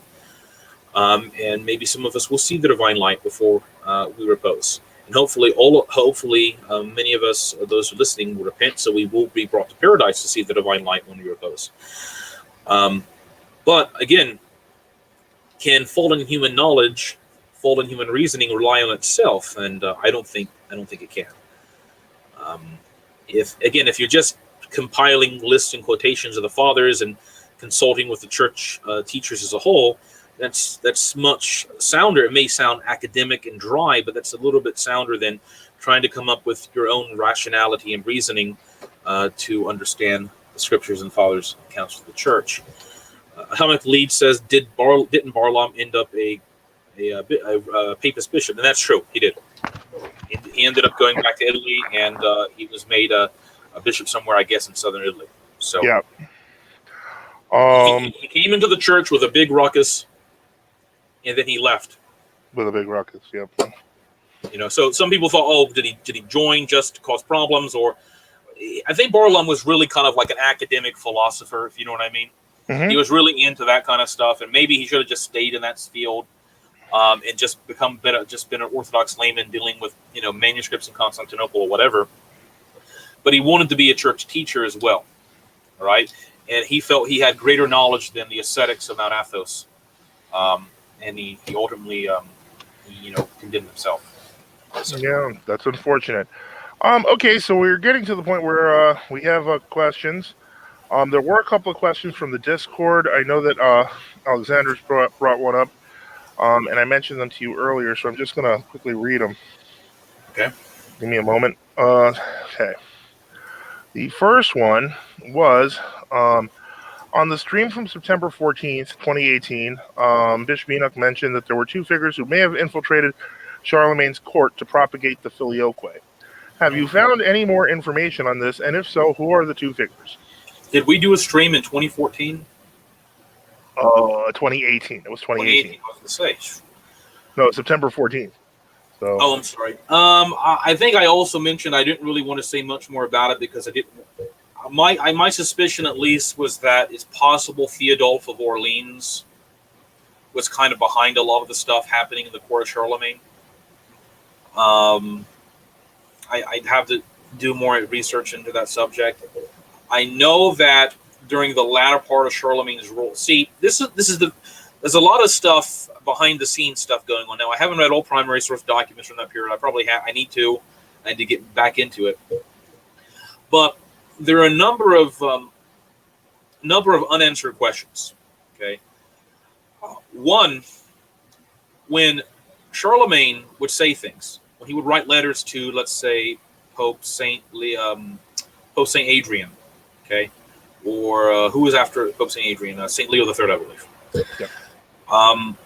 My question is, was he really writing these things, or were they being ghost written? Now, not to question his intelligence, because I think Charlemagne was an intelligent man, but as I understand from who was his Einhard, I believe was one of his biographers. I believe Einhard, correct me if I'm wrong, said that Charlemagne could read Latin, but he couldn't compose or write letters in Latin. Okay, reading a language in a kind of an academic sense is not necessarily the same as writing. Okay, yeah. You can find a Russian priest who can do church Slavonic services. He has a comprehension of it. But then you say, here's a theological treatise written by Patriarch, Job in 1620, 500 pages against the filioque and, against this and this and this. Now, I want you to explain to me, translate the book. He may not be able to do it. Okay? Yeah, I mean, we can translate some parts of, some Latin text, but like if you there's a difference between liturgical Latin and then speaking Latin as an active language. Yeah, okay? I'm not going to do a speech in it. So exactly. Now there are people who can, but anyway. Yeah. So, for example, when Charlemagne, sometimes called later called the Caroline books, but they were the Capitula of Aachen, were sent to Pope Adrian around 794.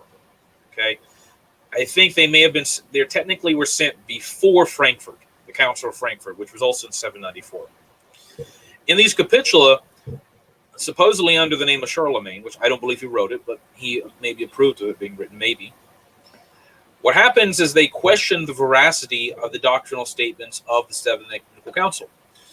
Now, part of this can be explained by what they had a terrible translation where it was making at one point, supposedly one bishop says we honored the icons like we honor the Trinity with the same worship or something, which is not correct, to say the least.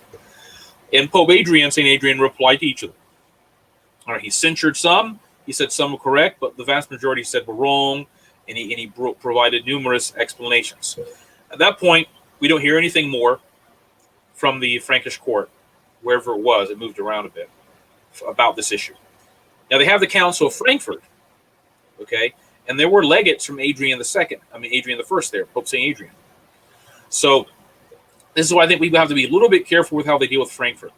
First, we don't have the full acts of the council. We know a little bit about it. Even the decision of Frankfurt that condemns the Council of the Greeks or something like that, as it calls it the Council of Constantinople, which is not accurate. There was no Council of Constantinople held to exonerate the veneration of icons.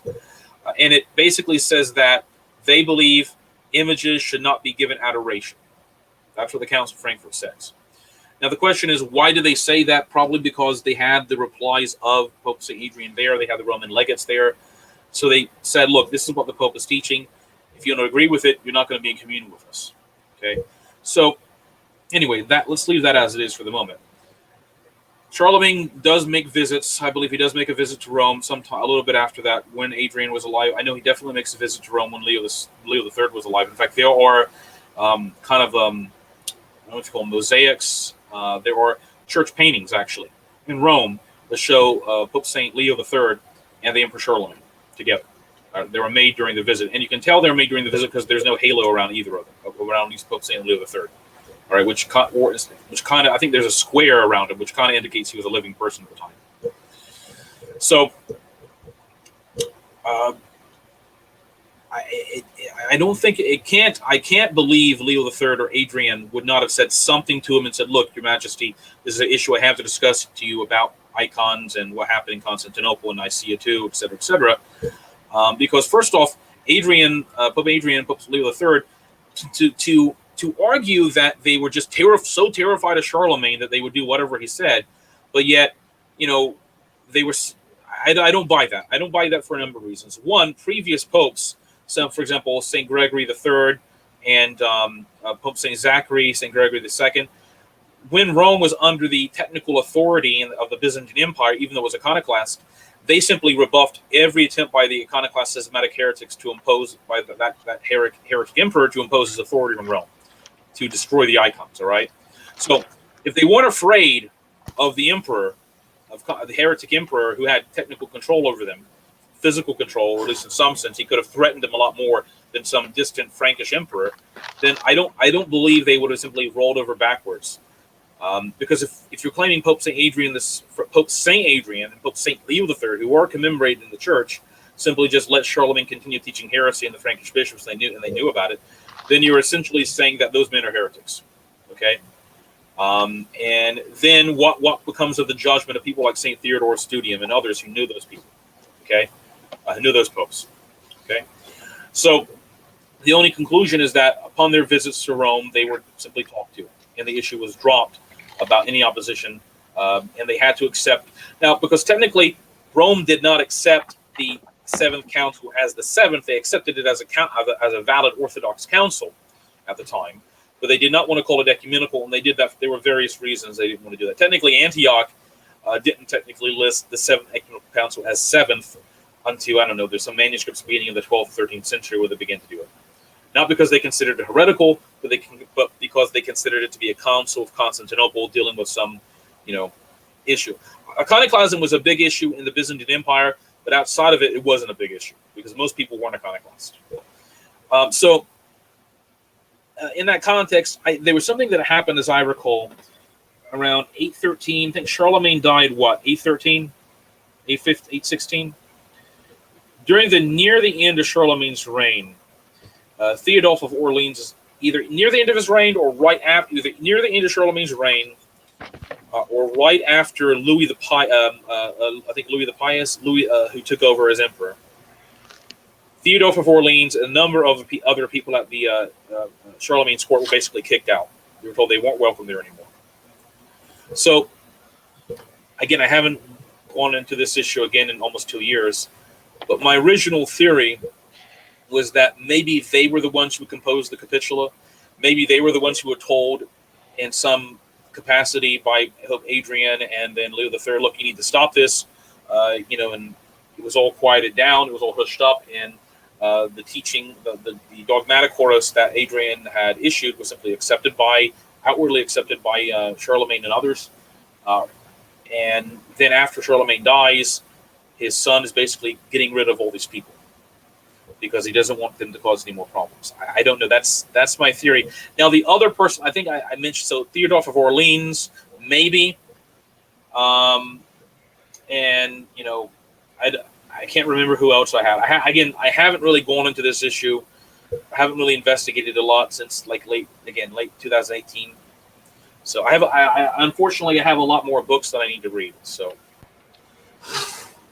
that's all speculation, and people do your own research and look at your own conclusions about it.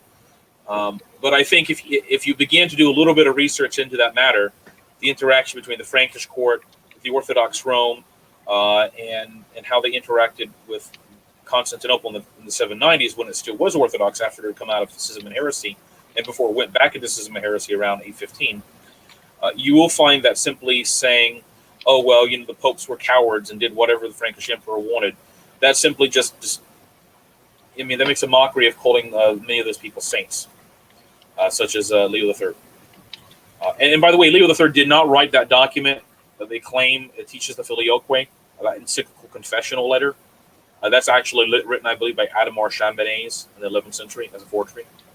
So they can't even accuse that of Leo the Third. Okay, go ahead. The next question that was asked by Alexandros was about the book. It says, let me see here. I'm very interested in the manuscript corruptions, assuming manuscript corruptions of patristic texts, because I believe exposing them will exonerate figures like St. Augustine and St. Isidore to the wider Orthodox world, especially followers of Romanitas. To this point, do you know if there is an English translation of Zernikov's work in the works? If you can answer this on the next show, I'll greatly appreciate it. Thanks. Rambles did answer in the Discord that there was an update in 2018, but the scholars, the translation of Zernikov on the Zernikov project, but it doesn't look active. And the question is can anything be found on this at this now, point? Rambles, someone may have mentioned this to me before, but at the very least, Rambles mentioned it to me again, and I remembered it for the first time or the second time. Apparently, there were some scholars who had good degrees, PhDs, etc., in Latin, that had gotten some sort of grant from the Carnegie Foundation. Yeah, it's in the news. Not to endorse the Carnegie Foundation, but they do grants for a lot of stuff. Doesn't mean necessarily you're evil for taking their money, though you might want to. I don't know. I won't take the money, but anyway, to translate Zernikov's book, proving the procession of the Holy Ghost from the Father alone. Well, it's worth noting. It's worth noting that post was made on December 28th, 2018, and we're in January of 2020. So 2 years. Yeah, no, 1 year and change. It's like a year. 2018.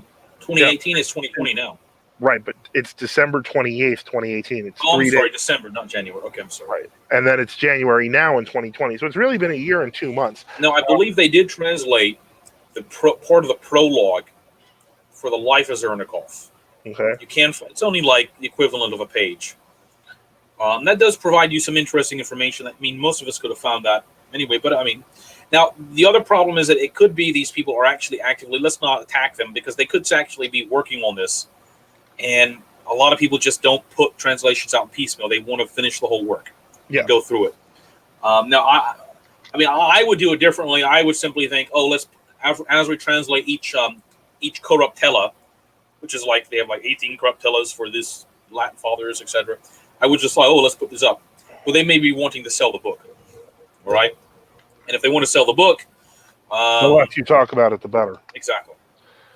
I have done some very minor translation of Zernikov on a few things. It's a very few things. A lot of Zernikov, by the way, is about 1,000-page book. Yeah, it's a big book. It's a big book. I think I'd venture to say 50%, if not more, would consist of patristic quotations. So as long as you can find those quotations and you have a basic knowledge of Latin, you're willing to sit down a few hours a day, you could probably go through, different things. But again, I hope maybe all of that. Well, I don't. Not to. A lot of these people, like all the translators, etc., in this project. I mean, their contact information is there, so it would be interesting to see if that's if they're working on that. I mean, they got a grant. They got to do something with the grant money. They have to. Well, that's what I'm trying to figure out because I'm looking at their CVs and trying to see if anyone's working on them, has been working on them recently. So it looks like it's we've got we now have so Matthias Grath's work on the Latin text. Okay, an illustrated summary. Okay, so it says here that was published by Oliver Langworthy, who's also mentioned there. So we're going to go back. For all we know, next month the book could be published. We don't know. Yeah, well, that's what I'm trying to figure out because I'm clicking these links to see who's talking about it now. Okay, so let me see here. Langworthy, it's not coming up here. All right, but maybe he'll come up in Twitter. Give me a moment. because you can always that's that one way to kind of figure out who's where. Let's do the Twitter contact when we're finished, so we can Yeah. finish the program. Okay. So yeah, we're still. It's been a year, and I hate to say it, it's been a year and 2 months. It's that's not unheard of, especially when you're dealing with a book of this size. Um, The other it's, point is that if they continue to make a translation, there's an interesting rule that I found. That is, if someone makes a translation and then you have the original Latin text, it's a lot easier to then make your own translation. Not because you're necessarily plagiarizing. I shouldn't say, well, you not make your own translation. It's a lot easier to look at what they translated what, and see, did you agree with that or not agree with that? Because there can be a multiplicity of words that could have been used in English for a Latin word. All right, like there was recently a discussion in one of the groups, help an admin, about did St. Patrick teach the filioque? Okay, and in one of the lives of St. Patrick, there's like I think 3 lives in the early medieval period. He has a discussion with these 2 Irish princesses at this fountain, or this well. One was called Ethne, and I can't remember the name of the other Irish princess. And anyway, in the discussion, St. Patrick, and if you look at some of the English translations of this discussion, he says something like, and the Holy Ghost proceeds from both of them. That is from the Father and the Son. He talks about the Father and the Son being God, and then he says the Holy Ghost, he proceeds from both of them. Well, if you look in the Latin text, it doesn't say that at all. All right? It says something like et Spiritus Sanctus inflat in eis. Okay? Well, inflat doesn't mean proceeds. It means it's present active indicative. It means he, third person. It means he. You can say it, she, but it really means Holy Ghost is a he. So he, the Holy Ghost, breathes in, this preposition, eis, them, plural. Okay? He breathes in them, I think is ablative plural. which is not a procession. Yeah, it just means, and St. Patrick was then saying the Father and the Son are God, and the Holy Ghost, he breathes in them. Okay, that's just saying the Holy Ghost dwells in the Father and the Son. And I think this is part of the problem with Papists, is that they interpret any mention in the Fathers of the Spirit of the Son. That's to them automatically means that the hypostasis of the Holy Ghost has his dual origin in the Son. The Son becomes a second source or something like that, or a one principal source with the Father, which is totally not what's being said. Okay? So I'm just saying that's an example. Now, if any of these people doing any of these translations, or Masons, Jesuits, whatever, again, you can compare their text with their translation with the Latin text and make your own corrections. Certainly, we've had, again, many of us have had to do that when we looked at these erroneous translations of St. Patrick. Because again, if you look at the 1913 Catholic Encyclopedia, on the entry for St. Patrick, they have him teaching the filioque based upon the phrase inflat in eis, which is ridiculous. Right? Wow. Well, so we'll see in terms of what happens with the Zernikov project. There's some definite good leads on the website, though. But in any case, if anyone else has any other questions, I haven't seen any on Twitter, and I haven't checked Facebook, but I can, and we'll do that right now. But I think that was the questions from Discord. And let's see here. If not, we can just close down. We don't have to. Yeah, we don't have to run. We don't have to run out the hour. No need to. Yeah, we just we do this show when we do this show, and so that's it. Next week, by the way, I did get I will have Father Mark Temple from the Russian Autonomous Church, and he wants to discuss matters related to. Well, actually, you'll just find out next week because I don't have the topic title in front of me, but it should be good, and it'll be next Sunday in the afternoon. This is a rare afternoon show. And then we'll go back and we're back from break, so we're back to doing shows. So y'all are going to have to, put up with us some more. Anyway, yeah. Let's see. Did any new comments come up? Any questions? No. It's to this point. Okay. Alexander Brown asked, to this point, I also asked about the account of the Synod of Hatfield in St. Bede's ecclesiastical history that made it like St. Theodore of Canterbury taught the filioque. I'm assuming it is an interpolation, or he viewed it like St. Maximus. I don't know about that. Thank you, Desperate. See, I'm inclined to think. I'm actually inclined to think that may be authentic and that he thought like Saint Maximus. The reason is that it seems like the first mention of the filioque in some sort of, it almost seems like the first authentic mention of the filioque in some of these documents or conciliar documents in the West comes from the letter of one of the Roman popes in the 650s to Constantinople. I think Alexander. And now the question is, what do they mean by filioque when they said it?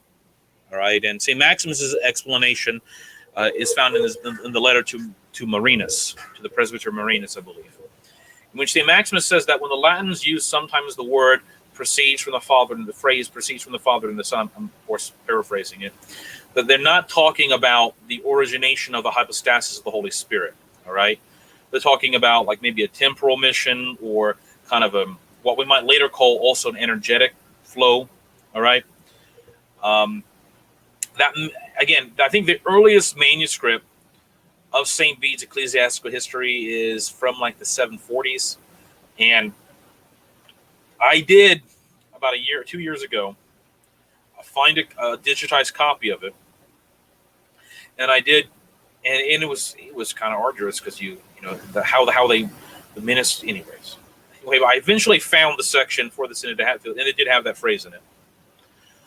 Again, my point would be I'm not simply going to give in, say that St. Theodore, by that he meant the same thing as, I don't know, Thomas Aquinas, okay? I would say that he probably meant the same thing as St. Maximus the Confessor. So, and remember, St. Theodore, if he's teaching the same thing as St. Maximus the Confessor, that means that the explanation for St. Theodore then is found in Maximus the Confessor, especially St. Maximus's letter to Marinus. And remember, as I recall, it was this same letter that several, St. Mark and others at Florence, proffered to the papists as to be the dogmatic interpretation for any, that you couldn't use the filioque in the creed, but if you want to use it for any other terms, you got to take St. Maximus' interpretation. And the papists rejected the letter, and they tried to ascribe it to be a forgery, all right, because it undermined entirely the papist understanding, all right. So, I mean, if I have heard people try to argue that it was an interpolation, I would be, if anybody has any information about that, please send it, put it in the comments. It'd be great. But when I did look at the earliest manuscript I could find from St. Bede's Ecclesiastical History, which is a copy made in some German monastery or brought, sorry, it was an English copy made and brought to a German monastery in the 740s. It did have that in there. Now, I'm not scared or whatever.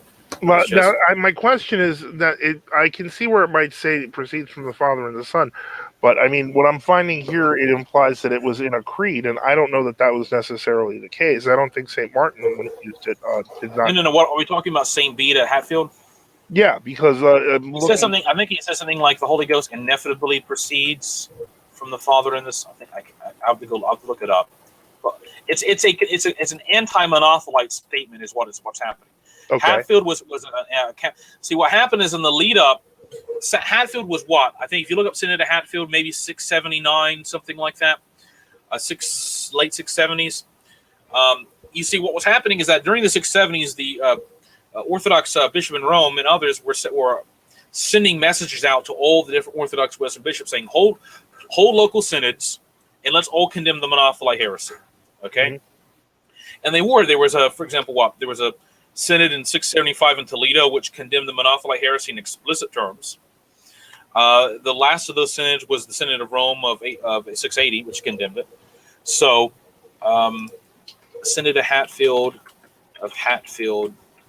you have to find it's not the Nicene Creed. They're not putting it in the Nicene Creed, by the way. Yeah, no. Well, it seems that from what I just read, it was that they were ratifying and honoring Saint Martin, and so in doing that, I could see why that. Now here's something interesting. I just looked it up. It says it's from the JSTOR, which I think is some sort of joint scholarly journal, joint advanced study. It says defining the forger, an alleged decree of the 679 Council of Hatfield. You're kidding. Well, I would read it, but I don't have $20 to subscribe. So there was an actual forger involved. Okay. there might be, but so I'm going to post it in the link. If anybody wants to pay the $20 for Anyone the wants to paper, pay the $20 and find out for us, we're down. or anybody who has a subscription to it, you got. Where's the link? If you send it to let me me, be frank. It's $20 to subscribe to this site. It's $51 to download the paper. Well, where? Oh, wow. What's the link? Get the first. Give me the link in the private chat because I'd love to see if I could find it. I just posted it in the YouTube chat. Now Okay. I can read the first page. And the first page says, new textual evidence for the Anglo-Saxon period is rare, and historians have generally looked to archaeologists for new discoveries. I don't see it. However, okay, I'll post it again. I posted in the StreamYard chat. Okay. There you go. Got it. Oh, Okay, I'm a member of this. Oh, you are, Wolf. You can download it. Yeah, let me see. Okay, so it says that, however, buried in the pages of Birch's Cartularium Saxonicum and in the third volume of Hayden Stubbs' Councils and Ecclesiastical Documents lies a document of some significance for the history of the early Anglo-Saxon Church and of royal consecrations. The text is I wish I should call Pseudo-Hatfield is sometimes something of a puzzle. Now, remember, let's make sure this is the right subject. It purports to be a decree of the Council of Hatfield and is dated to the year 8680, but betrays a number of anachronistic features. The decree declares that Canterbury should be the seat of the Archbishop, whose jurisdiction is to extend over 12 suffragans in the region up to the Humber. York is to have a jurisdiction over 12 bishops beyond the Humber. These two archbishoprics alone are to be responsible for the whole ministry in England, including the consecration of bishops and anointing of kings. It concludes with a reference to a retractus of Pope Agatho, and with an anathema which threatens anyone contravening the decree with canonical punishment, excommunication, and separation from the Synod's communion. The terminus antiquem for the Pseudo-Hatfield's composition is the middle of the 12th century. Well, when it was copied by two hands into the Winchester Cartulary, the Codex. Now, this may be something entirely different, Father Joseph, to be honest. I'd have to look at it. This is not talking about what St. Bede wrote in his text. If anybody can find it, maybe there has more information on it. But so I don't know what it was. Interesting that if this is a false decree, decree of Hatfield, that it was in the 12th century, which is where we find almost all of these. Well, the problem is that we still have copies of St. Bede's ecclesiastical history from the 740s and 50s. And we're looking at really the dogmatic decree issued by Hatfield against monothelitism. That's the real question. So. Oh, okay. Okay, Alexander Brown says, I have access to JSTOR. Can you post the link? Okay. Yeah, we can. I'm going to try to post it, and I will tell you again. If you're a member, it's 1950. Yeah. So, it may not be related, so we don't want to waste your $20. Now, again, what this paper may be, again, Alexander, is a reference to some sort of, a synodal decree about arrangement of bishops that's not included in St. Bede, but then later people tried to say was originally from Hatfield. Again, so. All right. So it looks like there are no other questions. And so with that, I think we're going to end tonight's broadcast. And as you know, more information about the next broadcast will be available later on in the week. And we will talk to you again next week. I think it's just going to be me and Father Mark next week, Vladika, yes. right? Yes. Yep. Okay, so Vladika Enoch will be back the week after, or if we do another show in between, because, we schedule these things when we schedule these things.